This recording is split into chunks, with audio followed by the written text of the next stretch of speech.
అమ్మా బైరెడ్డి ఇప్పుడు శ్రీరెడ్డిని ఎవరు గుర్తించట్లేదు అంటున్నారు, మంచి పాయింట్. అర్థమైంది, ఆవిడ తపన ఆవిడ తాపత్రం నాకు తెలిసింది. ఇప్పుడు బైరెడ్డి కూడా వయసులో ఉన్నాడు, పొరకలు వేస్తున్నటువంటి వయసు, ఉత్సాహమైనటువంటి ఉత్సుకతతో కూడినటువంటి వయసు. కాబట్టి నువ్వు ఎలాగో వన్ సైడ్ లవ్ కాబట్టి ఒకసారి ప్రపోజ్ చేయి, వెళ్ళు బైరెడ్డి సిద్ధార్థ రెడ్డి దగ్గరికి వెళ్ళు. అతను కూడా పట్టేసుకుంటారు, అతనికి ఏముంది ఇప్పుడు. ఇద్దరు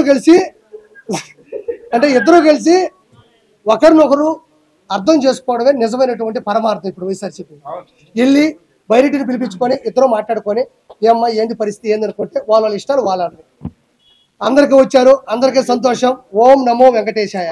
ఒక ముఖ్యమైన విషయం నేను ఈరోజు చెప్పదలుచుకునేది ఏమంటే గాన, నేను రాజకీయాల్లోకి వచ్చి దాదాపుగా 11 సంవత్సరాలు అయింది. ఈ 11 సంవత్సరాలలో దాదాపుగా ఒక 5 సంవత్సరాలు ఏ పార్టీలో లేకుండా వ్యక్తిగతంగా నేను రాజకీయం చేసిన. ఆ తర్వాత ఒక 6 సంవత్సరాలు వైఎస్ఆర్ కాంగ్రెస్ పార్టీలో ఉండి నేను రాజకీయం చేసిన.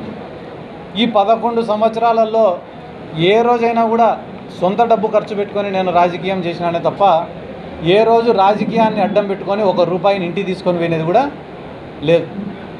ఎందుకు నేను మీకు అందరికీ ఈ మాట చెప్తున్నానంటే, నిజాయితీగా పనిచేసినాం తప్ప ఏ రోజు కూడా రాజకీయం నుండి ఏం ఆశించి రాజకీయం చేయలే. ప్రజల ప్రేమ కోరుకున్నాం, ప్రజల అభిమానం కోరుకున్నాం, ప్రజలు మమ్మల్ని ఇష్టపడాలని కోరుకొని రాజకీయం చేసినామే తప్ప ప్రజల నుంచి ఏం ఆశించి లేదా రాజకీయాల నుండి ఏం ఆశించి మేము రాజకీయం చేయలే.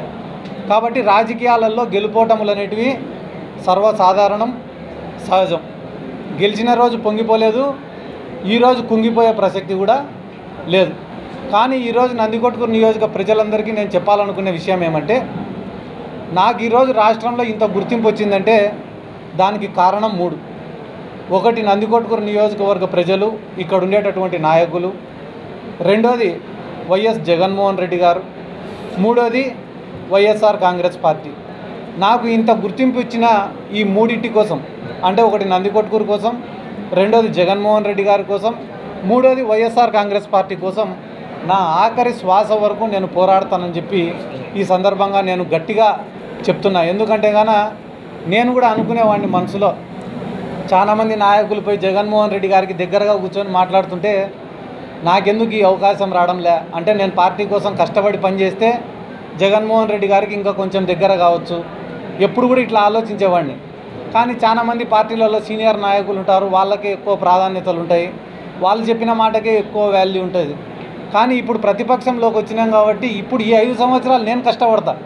అది యువజన విభాగం తరఫున కావచ్చు, పార్టీ కోసం కావచ్చు, పార్టీ సిద్ధాంతాల కోసం కావచ్చు, పార్టీ కార్యకర్తల కోసం కావచ్చు, నా వంతుగా గడిచిన 11 ఏళ్ళు కష్టపడిన దానికన్నా రెట్టింపు కష్టపడతా. అది దేనికోసం అంటే, ఒకటి నందికొట్కూరు నియోజకవర్గానికి పనిచేయడం కోసం, ఇక్కడ ఉన్న కార్యకర్తల్ని కాపాడడం కోసం, మూడోది జగన్మోహన్ రెడ్డి గారికి దగ్గరగా ఉండి పనులు చేయడం కోసం. ఈ మూడింటి కోసం చాలా కష్టపడి పని చేస్తానని చెప్పి ఈ సందర్భంగా ప్రతి ఒక్కరికి కూడా తెలియజేసుకుంటూ, అదే రకంగా ఈరోజు రాష్ట్రంలో ఎన్నో చోట్ల వైఎస్ఆర్ కాంగ్రెస్ పార్టీ నాయకులపైన, వైఎస్ఆర్ కాంగ్రెస్ పార్టీ యోజన విభాగం నాయకులపైన తెలుగుదేశం పార్టీ వాళ్ళు దాడులు చేస్తున్నారు. ఆ దాడులను కూడా నేను తీవ్రంగా ఖండిస్తున్నా. ఎందుకంటే ఇవన్నీ మేము ఊహించనేటివి కాదు, మేము కొత్తగా చూస్తానేటివి కాదు. కానీ ఒక బాధాకరమైన విషయం ఏమరా అంటే, వైఎస్ఆర్ కాంగ్రెస్ పార్టీ అధికారంలో ఉన్నప్పుడు ఏ ఒక్క దాడి కూడా మేము చేయలేదు. ముఖ్యంగా ఈ నందికొట్కూరు నియోజకవర్గంలో మీరే చూసుకోండి, తెలుగుదేశం పార్టీ వాళ్ళపైన అక్రమ కేసులు కానీ, తెలుగుదేశం పార్టీ వాళ్ళపైన దాడులు కానీ వైఎస్ఆర్ కాంగ్రెస్ పార్టీ ఏ రోజు కూడా చేయలే. అసలు శ్రీరెడ్డి అన్న ఒక మనసు అని మేము ఎప్పుడు అనుకోము. మా పవన్ కళ్యాణ్ గారు ఎప్పుడో చెప్పారు, లైట్ తీసుకోండి ఆమె గురించి మనకెందుకు, రోడ్డు మీద పోయి కుక్కలు మురుగుతూ ఉంటే. దాంట్లో ఈ కుక్క ఒకరితో నేను అంటున్నాను, ఇది పవన్ కళ్యాణ్ గారు అనలేదు. ఈ కుక్క నేను ఇది ఒక కుక్క అని మాత్రం అంటున్నాను. గల్లీలో వెళ్ళే కుక్కలో ఇది ఒక కుక్క, అంతే అంతే. ఈ కుక్కతో మనకేం సంబంధం లేదు, ఓకేనా. ఇది ఎప్పుడైనా దగ్గరకి దొరకాలి, తల్లి నా చేతిలో ఉంటుంది ఫస్ట్. దానికి చంపేస్తారు ఏంటండి బాబు, అవసరమైతే చంపి జైలుకి పోతాను నేను. ఇదైతే పక్కా చెప్తున్నా. పెద్ద స్టేట్మెంట్. ఇంత వరస్ట్ గా ఎంత వరస్ట్ క్యాండిడేట్ అంటే అది, అంటే ఒక ఆడామె అది అంటుందంటేనే అర్థం చేసుకోవాలి ఎంత వరస్ట్ గా మాట్లాడింది అని.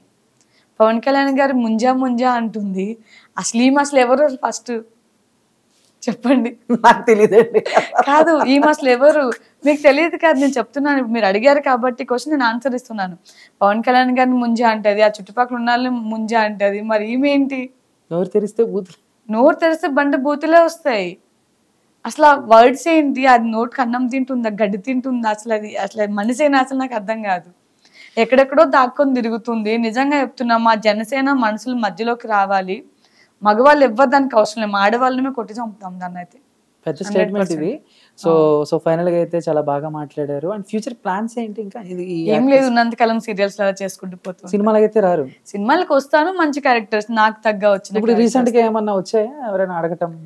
వస్తూనే ఉన్నాయి, వెబ్ సిరీస్ అని అదే వస్తూనే ఉన్నాయి. కానీ ఇక కొంచెం కొంచెం మంచిగా ఉన్నది చేస్తున్నా, మంచిగా లేనిది వదిలేస్తున్నా. రీసెంట్ కూడా ఒక మూవీ చేశాను, అది ఒక పారు ఇద్దరు దేవదాసులు అని చెప్పి చేశాను. దాంట్లో చిన్నప్పుడు హీరోయిన్ కి మదర్ గా, అండ్ హీరోయిన్ కూడా నా పాపనే చేసింది దాంట్లో చిన్నప్పుడు. లేదు తను అంటే నాతో పాటు లక్ష్మీ కళ్యాణ్ సీరియల్లో కూడా నా డాటర్ గానే చేసింది అప్పుడు, చిన్నపిల్లప్పుడు. అండ్ ఇప్పుడు కూడా చిన్న చిన్నగా చేస్తుంది, బట్ దానికి ఎడ్యుకేషన్ మీద ఇంపార్టెంట్ ఎక్కువ పెట్టాము మేము. అంటే మామూలుగా ఇప్పుడు బిగ్ బాస్ ఛాన్స్ వచ్చిందా? 2 times వచ్చింది. 2 times వచ్చింది. 23, 22 అప్పుడు 2 times వచ్చింది. బట్ నాకు బేబీ ఒకసారి నేను ప్రెగ్నెంట్ ఉన్నప్పుడు వచ్చింది, అండ్ బేబీ పుట్టిన తర్వాత ఒకసారి వచ్చింది, 2 సార్లు. ఇంకా ఇయర్ కూడా కొంచెం మీ పేరు వినబడుతున్నట్టుంది. ఏమన్నా ఛాన్స్? నా పేరా? జూన్ వచ్చింది కదండి, జూన్ జూలై, సెప్టెంబర్ కి స్టార్ట్ అవుతుంది. అవును, కానీ నా పేరు అయితే రాలేదు. మాకు వచ్చేస్తుంది మీడియాకి ఫస్ట్. అవునా? వస్తే ఇంట్రెస్ట్, ఈసారి ఇంట్రెస్ట్ వెళ్తాను. ఓకే. చూస్తూ ఉంటారా ఇంట్లో కూడా బిగ్ బాస్? అవి చూస్తుంటారు, బాగా చూస్తారు. మా హస్బెండ్ అంటే అత్తమ్మ వాళ్ళు చూడకపోవచ్చు, కానీ మా హస్బెండ్ అండ్ ఫ్రెండ్స్ అందరూ ఆల్మోస్ట్ అందరూ చూస్తారు. సో మొత్తం మీద 2024 లో చరిష్మా గారిని మన బిగ్ బాస్ హౌస్ లో చూడబోతున్నాం. అంతేనా? నా వరకు ఏం రాకముందు మీరే డిసైడ్ అయిపోతారు. మీడియా అంతే, ముందు వాళ్ళు డిసైడ్ అయిపోతారు, తర్వాత నేను డిసైడ్ అవుతారు. So thank you so much, all the best. చక్కగా మాట్లాడారు. అండ్ సో ఇంకేం చెప్పాలంటే all the best. Thank you. గలగల మాట్లాడేసిన కదా. అవును, చాలా బాగా మాట్లాడారు. గలగలగా మాట్లాడారు, చాలా ఆలోచించి ఆచి తూచి. ఏదో చిరంజీవి గారు ఏదో సినిమాలు ఇలాంటప్పుడే ఆచి తూచి అన్నట్టు మీరు అలాగే ఆచి తూచి చక్కగా మాట్లాడారు. అండ్ ఇంకొక చిన్న విషయం చెప్పడం మర్చిపోయాను. పవన్ కళ్యాణ్ గారు ఏం హెల్ప్ చేశారు, చిరంజీవి గారు ఏం హెల్ప్ చేశారా అని శ్యామల మాట్లాడడం విన్నాం కదా. లాక్డౌన్ టైంలో, కరోనా టైంలో మా యాక్టర్స్కి కావచ్చు అండ్ బయట అవుటర్స్కి కావచ్చు, సగానికి సగం మంది వాళ్ళు ఇచ్చిన ఫుడ్డే తిన్నాం. షూటింగ్స్ లేవు, మనకి మంత్లీ సాలరీస్ లేదు, డే సాలరీస్ ఇట్లా ఏం లేవు. అలాంటప్పుడు చిరంజీవి బ్లడ్ బ్యాంక్ దగ్గరికి కార్డ్ మెంబర్స్ కావచ్చు, ఆర్టిస్టులు అందరికీ రమ్మని చెప్తే వెళ్ళిన ప్రతి ఒక్కరికి రైస్ బ్యాగ్స్ దగ్గర నుంచి నిత్యావసర సరుకులు ఏముంటాయో ప్రతి ఒక్కటి పంపించేవారు. అంటే ఆమె అప్పటికే రిచ్ కాబట్టి ఆమె తినలేదేమో, మేమందరం తిన్నాం కాబట్టి ఆ విశ్వాసంతో వెళ్ళి పనిచేసాం అంతే. ఓకేనా? మీకు నవ్వు వస్తుంది కానీ నాకు ఆ మాటలకి కోపం వస్తుంది. నాకు మీరు కౌంటర్లు ఇస్తుంటే నవ్వు వస్తుంది. So thank you so much Charishma గారు. So thank you so much.